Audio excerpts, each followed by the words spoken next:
Waalaikumsalam warahmatullahi wabarakatuh.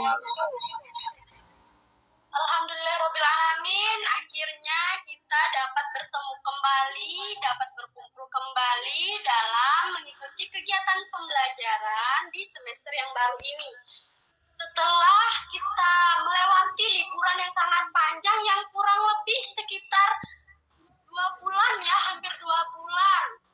Nah, jadi sebelum saya memasuki ke pembelajaran awal, di sini saya akan mempertanyakan kepada teman-teman sekalian tentang kabar dan juga liburan yang telah kalian lewati selama hampir 2 bulan ini secara bergiliran ya.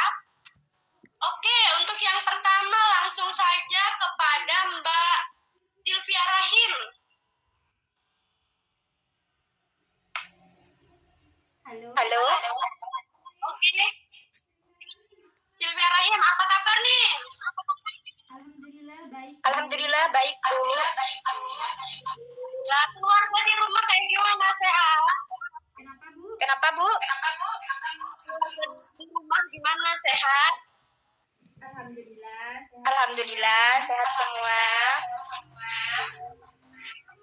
Kemarin liburan kemana aja, Mbak Sylvie? Nggak kemana-mana, Bu. Cuman di rumah. Kegiatan yang dilakukan di rumah apa? Kalau saya di rumah itu bantu orang tua jualan.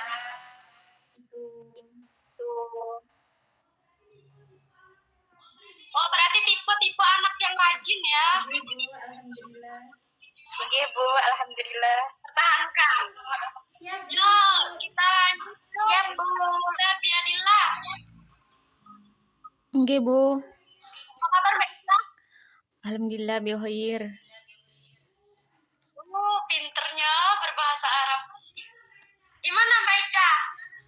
Keluarga juga sehat semua? Alhamdulillah sehat semua. Gimana kemarin merayakan liburan yang sangat panjang ini? Sampean kemana aja? Pergi ke kampung, Ibu.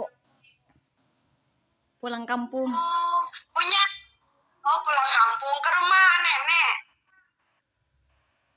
Iya, tapi bukan neneknya saya, nenek dari Mbak Ipar. Gitu, enak dong ya sekalian jalan-jalan setelah kita belajar selama berbulan-bulan yang dipenuhi dengan tugas. Alhamdulillah ada libur yang sangat panjang untuk merilekskan kembali pikiran kita bersama ya kan? Alhamdulillah. Yuk, terima kasih ya Mbak Ica. Matur nuwun, sama-sama. Ayo kita lanjut ke ini, murid saya ini satu lanang ini. Siapa ini paling ganteng berarti ini ya? Ayo perkenalkan diri dulu Mas Torik. Ini kayaknya Mbak Ica sama Mbak Sylvie ini belum kenal. Ya, perkenalkan ya dari ya.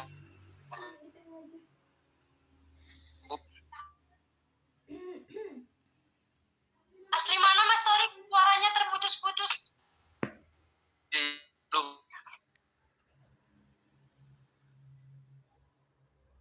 Oke, mungkin ada gangguan sinyal ya. Ya sudah. Jadi dalam pertemuan pertama kita kali ini, langsung saja saya tidak akan memberikan materi-materi yang panjang, hanya gambaran-gambaran kecil yang akan membantu jalannya pembelajaran kita selama kurang lebih 1 semester ini ya. Seperti yang kita akan bahas, yaitu mengenai konsep dasar mata kuliah kita.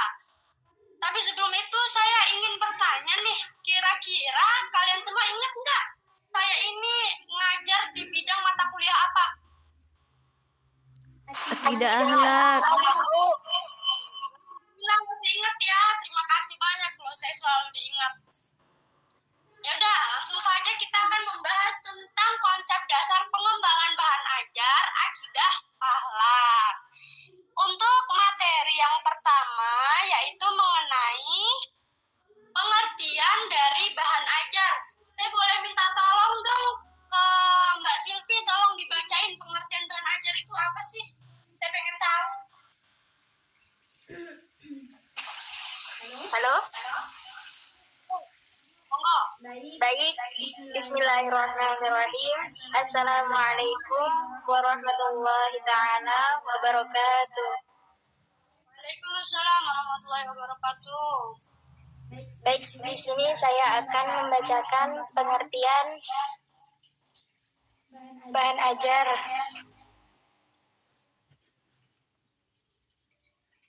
Dari poin pertama, ada beberapa pengertian-pengertian atau definisi dari bahan ajar. Pertama, bahan ajar adalah segala bentuk bahan yang digunakan oleh guru dalam melaksanakan kegiatan belajar mengajar di kelas. Bahan ajar adalah seperangkat materi yang disusun secara sistematis, baik tertulis maupun tidak tertulis, sehingga tercipta lingkungan atau suasana yang memungkinkan siswa untuk belajar. Bahan ajar merupakan informasi, alat, dan teks yang diperlukan guru instruktur untuk perencanaan dan penelahan implementasi pembelajaran. Sekian dari saya. Wassalamualaikum warahmatullahi ta'ala wabarakatuh. Waalaikumsalam warahmatullahi wabarakatuh. Alhamdulillah. Terima kasih ya Mbak Silvi sudah membantu saya membacakan materi. Dari beberapa pengertian yang tadi disebutkan sama Mbak Silvi ini dapat disimpulkan bahwa bahan ajar adalah segala bentuk bahan baik berupa tertulis atau tidak tertulis yang digunakan untuk membantu guru dalam melaksanakan kegiatan pembelajaran di kelas.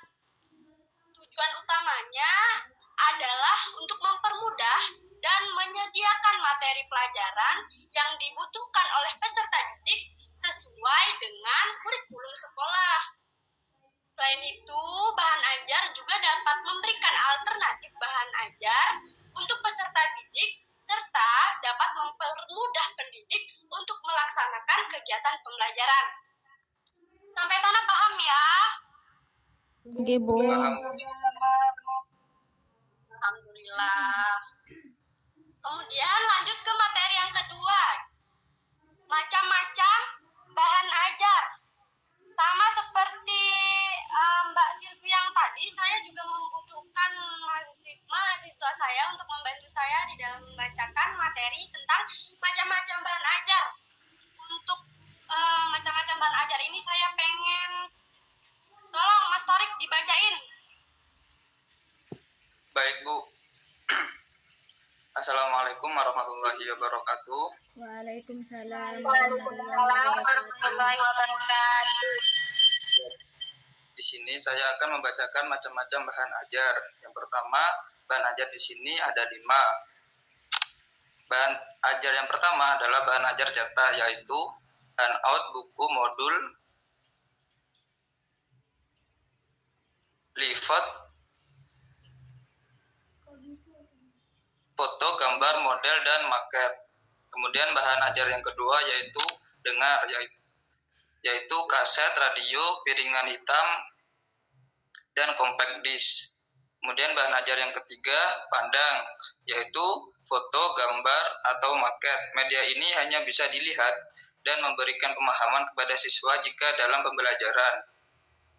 Bahan ajar yang keempat adalah pandang dengar, yaitu pandang dengar, yaitu VCD, film, media audiovisual yang mempunyai keunggulan dibandingkan dengan media-media pembelajaran yang ada. Kemudian bahan ajar yang terakhir adalah multimedia interaktif.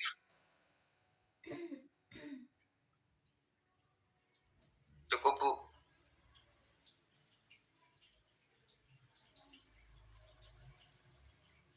Alhamdulillah, terima kasih ya Mas Torik. Mohon maaf tadi saya tinggal sebentar karena laptop saya ada trouble, baterainya lowbat ya. Jadi sekarang sudah saya isi, alhamdulillah udah keisi nih. Iya, Bu. Oke. Dari yang tadi dijelasin sama Mas Torik ini, seperti yang kita tahu bahan ajar itu pasti yang lazim digunakan itu berbentuk buku atau modul ya. Tapi perlu kita ketahui bahwa bahan ajar itu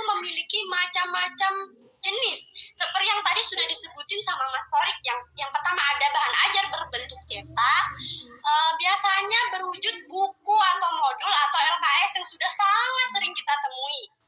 Kemudian ada bahan ajar dengar yang berupa kaset, radio, piringan hitam, dan lain-lain. Kemudian yang ketiga ada bahan ajar pandang atau visual yang berupa foto, gambar, atau maket, dan yang lain-lain juga ya. Kemudian yang keempat ada pandang dengar. Contohnya adalah VCD, film atau media audio visual, dan lain-lain. Dan yang terakhir adalah bahan ajar multimedia interaktif yang berwujud komputer, web, dan lain-lain. Bahan ajar juga tidak membahas atas batasan pengertian dan juga macam-macam, tetapi kita juga akan membahas sumber-sumber bahan ajar, karena bahan ajar pasti memiliki petunjuk, pasti memiliki sumber yang dia ambil untuk mengisi materi yang katanya tadi Mbak Silvi tersusun secara sistematis itu ya. Oke, untuk sumber-sumber bahan ajar saya minta tolong kepada Mbak Ica untuk membacakan materinya.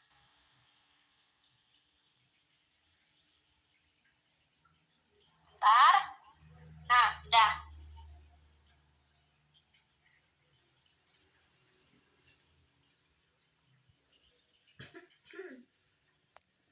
Baik. Assalamualaikum warahmatullahi wabarakatuh. Di sini saya akan menjelaskan tentang sumber-sumber bahan ajar. Yang pertama, buku teks yang diterbitkan oleh berbagai penerbit. Kedua, laporan hasil penelitian yang diterbitkan oleh lembaga penelitian. Yang ketiga, jurnal penerbitan hasil penelitian dan pemikiran ilmiah. Yang keempat, prakar atau ahli bidang studi. Kelima, profesional, yaitu orang-orang yang bekerja pada bidang tertentu. Yang keenam, buku kurikulum. Yang ketujuh, penerbitan berkala seperti harian, mingguan, dan bulanan yang banyak berisikan informasi yang berkenaan dengan bahan ajar suatu mata pelajaran. Yang kedelapan, internet yang banyak ditemui segala macam sumber bahan ajar. Yang kesembilan, berbagai jenis media audiovisual. Yang ke-10, lingkungan, yaitu alam, sosial, seni budaya, teknik, industri, dan ekonomi. Mungkin itu dari saya. Terima kasih. Terima kasih kembali Mbak Ica. Sudah sangat jelas ya teman-teman tentang materi sumber-sumber bahan ajar.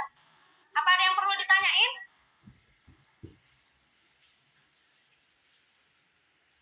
Halo, apakah bisa mendengar suara saya? Bisa. Bisa, Bu. Selanjutnya, materi yang berikutnya yaitu mengenai prinsip-prinsip bahan ajar. Nah, secara umum, prinsip-prinsip bahan ajar ini ada 3. Yang pertama itu ada prinsip relevansi namanya. Seperti katanya relevansi, berarti harus sesuai ya, harus cocok gitu. Jadi yang dimaksud di sini adalah bahan ajar ini harus cocok antara materi pembelajaran yang memiliki keterikatan dalam mencapai standar kompetensi dan kompetensi dasar. Kemudian yang kedua ada bahan ajar prinsip yang konsistensi, yaitu adanya keselarasan antara bahan ajar dengan kompetensi dasar yang harus dikuasai oleh peserta didik. Dan yang ketiga yaitu prinsip kecukupan, yaitu materi yang diajarkan hendaknya cukup memadai dalam membantu peserta didik mencapai kompetensi dasar yang telah diajarkan. Jadi, untuk para guru di dalam mengembangkan bahan ajarnya, mereka harus fokus kepada potensi siswa, kecocokan dengan karakteristik daerah, fisik, intelektual, emosional, tingkat sosial, spiritualitas mahasiswa, minat peserta didik, dan lain-lain. Kemudian lanjut, sebelum itu kalau misalkan teman-teman merasa saya kecepatan di dalam menjelaskan, nanti saya akan kirimkan modulnya untuk dipelajari sendiri ya di rumah ya. Oke, Materi yang berikutnya yaitu struktur pengembangan bahan ajar akidah akhlak. Nah, bahan ajar itu terbagi dalam beberapa jenis dan struktur bahan ajar tersebut memiliki secara umum itu ada 6 struktur di dalamnya. Yang pertama, adanya petunjuk belajar bagi guru maupun peserta didik. Ini tujuannya ya agar mempermudah guru di dalam menjalankan kegiatan pembelajaran di dalam kelas. Kemudian adanya kompetensi dan kemampuan yang akan dicapai. Kemudian yang ketiga, adanya informasi pendukung yang dapat memudahkan peserta didik dalam memahami materi yang disampaikan. Yang keempat, adanya latihan-latihan untuk mengetahui sejauh mana kemampuan dan pemahaman dari peserta didik. Yang kelima, adanya lembar kerja. Dan yang keenam, adanya evaluasi. Lanjut ke materi yang terakhir, yaitu langkah-langkah pengembangan bahan ajar akidah akhlak ini. Umumnya ada 2. Yang pertama, analisa kebutuhan bahan. Dan yang kedua ada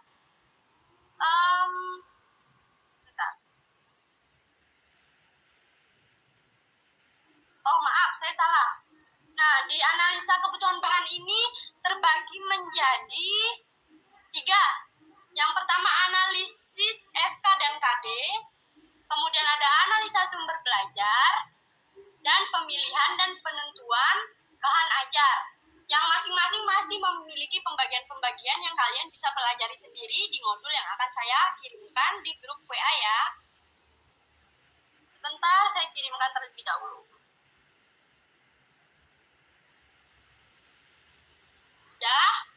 Sudah masuk ya modulnya ya di grup WA ya. Sampun, Bu. Sudah, Bu. Di sana di modul itu saya sudah sediakan rangkuman yang itu menjadi tugas kalian ya, tugas kalian untuk merangkum materi yang sudah diajarkan hari ini tentang konsep dasar pengembangan bahan ajar akidah akhlak. Kemudian di sana ada latihan dan tes mandiri untuk kalian kerjakan. Nah, ini dikerjakan sendiri saja. Kalau misalkan ada yang perlu ditanyain, boleh diskusi ke temennya atau bertanya lewat grup, gak apa-apa. Nanti saya akan jawab lewat grup juga ya. Oke, segitu saja perkuliahan kita pada hari ini. Saya ucapkan terima kasih banyak karena teman-teman sangat antusias mengikuti kelas saya, walaupun dalam keadaan ya cuaca silih berganti seperti ini ya, kadang panas, kadang hujan, yang kadang-kadang juga bisa mengubah mood kita untuk mengikuti kegiatan apapun, bukan hanya belajar. Oke, pesan saya di semester ini semoga teman-teman semangatnya lebih bertambah, kemudian rasa ingin tahunya juga semakin bertambah. Jadi untuk bersosialisasi dengan teman atau dengan guru juga akan bertambah. Terima kasih ya, untuk itu saya undur diri. Mohon maaf bila ada kekurangan dan salah kata dari apa yang saya ucapkan pada pembelajaran hari ini. Kurang lebihnya saya mohon maaf. Wabillahi taufiq wal hidayah. Wassalamualaikum warahmatullahi taala wabarakatuh. Waalaikumsalam warahmatullahi wabarakatuh.